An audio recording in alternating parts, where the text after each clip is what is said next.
Teman-teman, perkenalkan nama saya Nindi Mulo. Saya berkuliah di Universitas Halmahera, mengambil program studi pendidikan agama Kristen angkatan 2021. Jadi tujuan saya membuat video ini yaitu untuk tugas akhir semester dengan tugas menafsir Alkitab dengan mata kuliah hermeneutik Perjanjian Lama.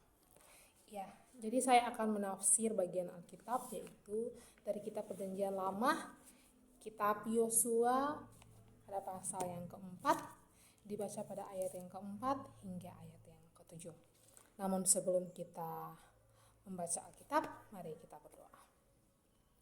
Terima kasih Tuhan buat kesempatan yang Tuhan berikan kepada kami sehingga kami bisa berada di sini dalam keadaan yang sehat dan kuat.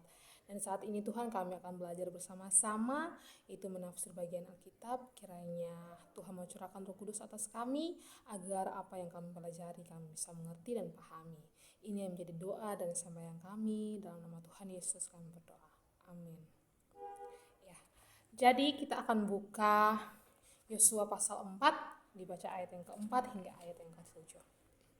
Dengan judul pembacaan batu-batu peringatan. Demikian firman Tuhan. Lalu Yosua memanggil ke-12 orang dari orang Israel yang ia tetapkan, seorang dari tiap suku. Ia berkata kepada mereka, "Pergilah ke tengah sungai Yordan di depan tabut Tuhan Allahmu, dan masing-masing angkatlah di atas bahumu sebuah batu, menurut jumlah orang Israel. Supaya ini menjadi tanda di antara kamu. Jika anak-anakmu di kemudian hari bertanya, apa arti batu-batu itu bagi kamu? Kamu harus menjawab bahwa ketika tabut perjanjian Tuhan diseberangkan di sungai Yordan, air sungai itu terputus di depan tabut itu. Sebab itu, batu-batu itu akan menjadi tanda peringatan bagi orang Israel untuk selama-lamanya." Ya, di sini saya memberi tema kesetiaan Tuhan. Dalam kitab Yosua pasal 4 ayat 4, berkata, lalu Yosua memanggil ke-12 orang itu dari orang Israel yang ia tetapkan, setiap dari tiap suku.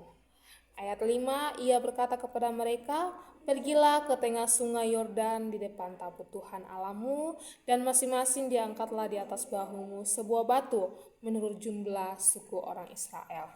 Jadi di sini Tuhan memerintahkan lewat Yosua untuk mengumpulkan batu-batu di dasar sungai Yordan, di mana para imam yang memikul tabut perjanjian itu berdiri. Ya, 12 batu ini kemudian diletakkan di perkemahan mereka, yaitu di Gilgal.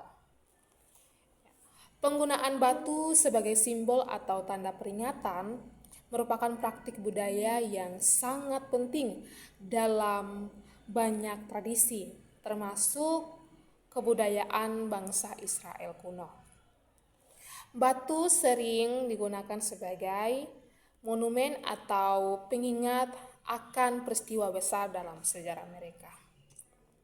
Kita lihat di ayat yang ke-6, supaya ini menjadi tanda di antara kamu jika anak-anakmu di kemudian hari bertanya, apa arti batu-batu itu bagi kamu? Kamu harus menjawab bahwa ketika tabut perjanjian Tuhan diseberangkan di sungai Yordan, air sungai itu terputus di depan tabut itu. Sebab itu, batu-batu itu akan menjadi tanda peringatan bagi orang Israel untuk selama-lamanya.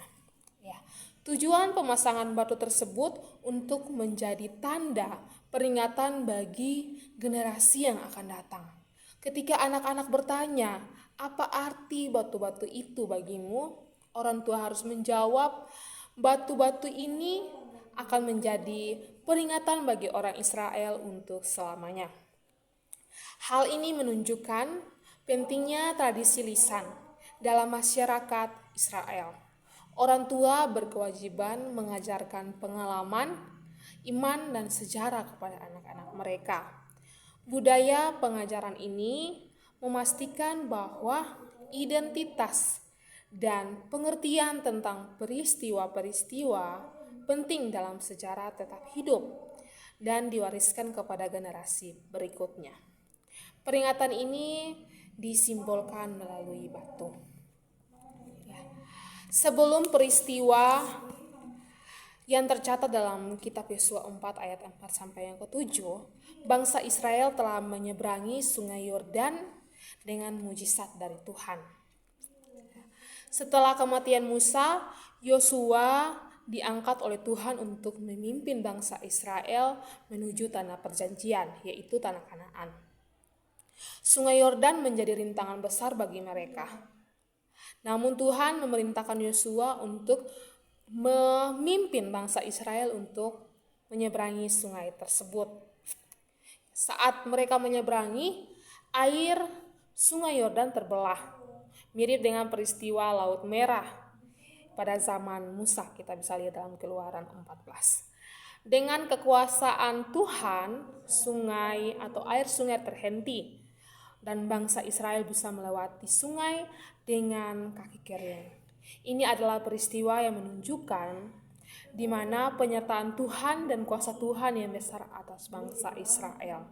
Jadi penyertaan Tuhan itu selalu ada pada bangsa Israel. Ya, kita bisa lihat tadi ada angka 12. Ya, angka 12 ini di mana melambangkan otoritas yang dipunyai Tuhan atau kepemimpinan yang dipunyai Tuhan. Dalam Alkitab juga kita bisa lihat ada 12 suku Israel. Pada umur yang ke-12 Tuhan Yesus masuk ke bait suci yang pertama kali dan masih banyak lagi.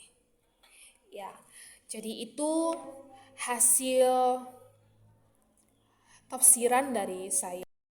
Ya, sebelum kita mengakhirinya, mari kita berdoa.